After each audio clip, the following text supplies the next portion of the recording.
अस्सलामुअलैकुम एवरीवन। आज का हमारा टॉपिक है सेल बायोलॉजी।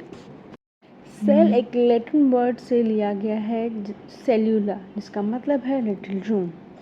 ऑर्गेनिज्म जो सिंगल सेल्ड होते हैं, जो एक सेल से बने होते हैं, उन्हें हम यूनिसेलुलर कहते हैं, और जो एक से ज़्यादा सेल से बने होते हैं उन्हें हम मल्टी सेलुलर कहते हैं। सिंगल सेलुलर जैसे कि बैक्टीरिया, और मल्टी सेलुलर जैसे कि एनिमल्स एंड प्लांट्स।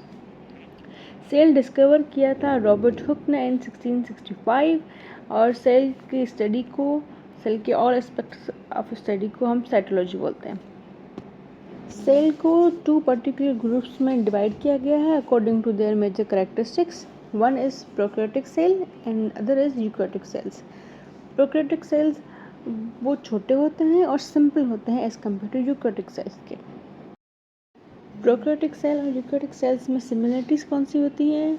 दोनों के पास डीएनए होता है, they both have membrane bond, और इसके अलावा they both have ribosomes. Difference क्या है? प्रोकैरियोटिक सेल्स में न्यूक्लियस नहीं होता, जबकि यूकैरियोटिक सेल्स में न्यूक्लियस होता है। उसके अलावा यूकैरियोटिक सेल्स में मेम्ब्रेन बॉन्ड ऑर्गेनेल्स होते हैं, जैसे कि माइटोकॉन्ड्रिया, लाइसोसोम्स, गोल्जी अपार्टस। ये प्रोकैरियोटिक सेल्स में नहीं होते।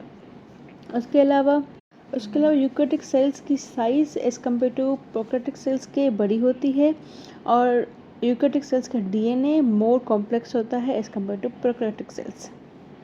उसके अलावा जो प्रोकैरियोटिक सेल्स की सेल वॉल होती है वो पेप्टिडोग्लाइकेन की बनी होती है, यानी कि एक सिंगल लार्ज पॉलीमर होता है अमीनो एसिड और शुगर का। अब यूकैरियोटिक सेल्स में तो एक तो सेल वॉल बहुत कम सेल्स में होती है, लेकिन जिसमें भी सेल वॉल है वो पेप्टिडोग्लाइकेन की नहीं बनी हुई। उसके अलावा जो प्रोकैरियोटिक सेल्स का डीएनए होता है वो फ्री होता है और फ्लोट करता है, जबकि यूकैरियोटिक सेल्स का जो डीएनए है वो न्यूक्लियस के अंदर होता है। और यूकैरियोटिक सेल्स में माइटोसिस होती है, जबकि प्रोकैरियोटिक सेल्स में बाइनरी फ्यूजन होता है, यानी कि simple cell division. Eukaryotic cells में आ जाते हैं हमारे एनिमल्स, प्लांट्स, फंजी, जबकि प्रोकैरियोटिक सेल्स में आते हैं हमारे बैक्टीरिया। अब हम आएंगे सेल के स्ट्रक्चर के बारे में, जिसमें सबसे पहले आता है प्लाज्मा मेम्ब्रेन। प्लाज्मा मेम्ब्रेन, या जिसे हम सेल मेम्ब्रेन भी बोलते हैं, ये बेसिकली एक आउटर मोस्ट बाउंड्री है सेल की, लेकिन इन प्लांट सेल में ये बाउंड्री जो है कवर होती है सेल वॉल से। एक चीज़ जो सब सेल्स में कॉमन होती है वो होती है प्लाज्मा मेम्ब्रेन। ये 4 डिफरेंट टाइप ऑफ मॉलिक्यूल्स की बनी होती है: phospholipids, cholesterol, proteins and carbohydrates. Now functions of plasma membrane. सबसे पहला फंक्शन है transport of material. Transport of material सबसे इम्पोर्टेंट फंक्शन है, क्योंकि इसमें जो प्लाज्मा मेम्ब्रेन होता है वो एक बैरियर बनाता है किसमें, सेल और आउटर एनवायरनमेंट के बीच में। डिफरेंशियली परमेएबल मेम्ब्रेन, क्योंकि प्लाज्मा मेम्ब्रेन एक बाउंड्री है और ये कुछ ही सब्सटेंस को अलाउ करती है उस बाउंड्री से पास करना, सो इसलिए इसको डिफरेंशियली परमेएबल मेम्ब्रेन कहते हैं, या फिर इसको सिलेक्टिवली परमेएबल मेम्ब्रेन कहते हैं, क्योंकि सिर्फ कुछ ही सब्सटेंस इस मेम्ब्रेन से क्रॉस कर सकते हैं। Maintenance of concentration gradient. The plasma membrane जो है वो रेगुलेट करता है मटेरियल्स और आयंस के फ्लो को, यानी कि मेंटेन रखता है उस कंसंट्रेशन को। जो लिपिड सॉल्युबल होते हैं वो इजीली क्रॉस कर सकते हैं मेम्ब्रेन को, जैसे कि हमारे पास और गैस मॉलिक्यूल्स, वाटर, ग्लूकोज, ये सारे इजीली क्रॉस हो सकते हैं। लेकिन अगर हम वो देखें तो सोडियम, पोटेशियम, ये जो चार्ज पार्टिकल्स हैं ये क्रॉस नहीं कर सकते मेम्ब्रेन को। एंडोसाइटोसिस बेसिकली फूड इनटेक है, यानी कि जो मेम्ब्रेन होता है वो खुद को इनफोल्ड करके फूड को इनटेक करता है। जैसे आप इस पिक्चर में देख सकते हैं कैसे मेम्ब्रेन खुद को इनफोल्ड करके फूड को इनटेक करता है। अभी 2 टाइप्स के होते हैं, एक फाइगोसाइटोसिस, एक पाइनोसाइटोसिस। फाइगोसाइटोसिस में ये होता है कि जो सॉलिड पार्टिकल्स होते हैं उसको इनटेक करने के लिए मेम्ब्रेन खुद को इनफोल्ड करता है, और पाइनोसाइटोसिस में जो लिक्विड मटेरियल्स होते हैं उनको इनटेक करने के लिए खुद को इनफोल्ड करता है। साइटोप्लाज्म क्या होता है? जैसे कि हम प्लाज्मा मेम्ब्रेन है और न्यूक्लियस है, इन दोनों के बीच में एक लिविंग कंटेंट होता है, वो होता है साइटोप्लाज्म। ये 2 लिविंग कंटेंट्स हैं, एक तो न्यूक्लियस, एक तो साइटोप्लाज्म। ये 2 लिविंग कंटेंट्स मिलकर क्या बनाते हैं? प्रोटोप्लाज्म बनाते हैं। और उसके अलावा साइटोप्लाज्म जो है इसके 2 पार्ट्स होते हैं, ऑर्गेनेल्स और साइटोसोल। तो जो ऑर्गेनेल्स पार्ट होता है उसमें ऑर्गेनेल्स और इंक्लूजन्स आते हैं। ऑर्गेनेल्स में क्या आता है? Mitochondria, Golgi bodies, endoplasmic reticulum और लाइसोसोम्स वगैरह। और जो इंक्लूजन्स होते हैं उसमें इनसॉल्युबल प्रोडक्ट्स होते हैं, यानी कि इनसॉल्युबल वेस्ट और स्टोरेज प्रोडक्ट्स होते हैं।